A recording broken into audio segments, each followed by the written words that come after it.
The Center for American Progress and Conservation Science Partners reports that out of 11 states in the western U.S., California lost the largest amount of natural landscape to human development between 2001 and 2011.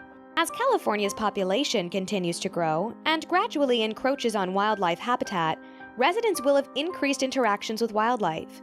Some wildlife can survive in the human habitat because they easily find food, water, shelter, and a place to raise their young. But this can lead to human-animal conflicts. How can humans and urban wildlife coexist peacefully in the same habitat? The first problem is that people see the animal as a nuisance that can thrive in the human habitats. Therefore, they try to trap and relocate the animals. But trapping and relocating animals are ineffective and inhumane. The second problem is that the restrictions on using rat poisons aren't strong enough, and they're still being widely used in California. Rodenticides do not just kill their intended targets, but may impact non-target animals, such as skunks, raccoons, bobcats, foxes, and other rodent predators. The third problem is when growing human populations overlap wildlife habitats, this can cause an accident from colliding with wildlife. In fact, the collisions involving vehicles and wildlife along California highways cost more than $225 million annually.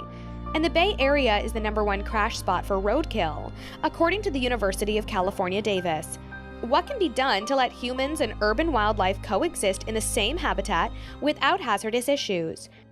To resolve this problem, I would like to encourage people to increase their understanding of urban wildlife natural habitats and reduce injury and death to humans and animals.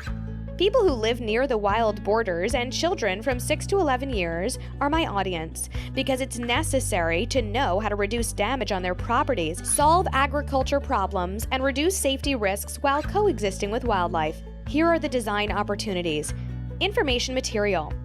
As a designer, I'd like to create a manual for California residents to learn how to properly manage their properties and live safely with urban wildlife.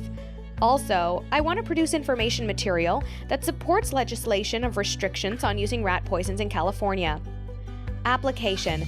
To encourage the younger audience to appreciate and respect urban wildlife by learning about wildlife natural habitats from their tracking, monitoring, reporting, and city wildlife incidents, which provide information and data to the community where the different species are.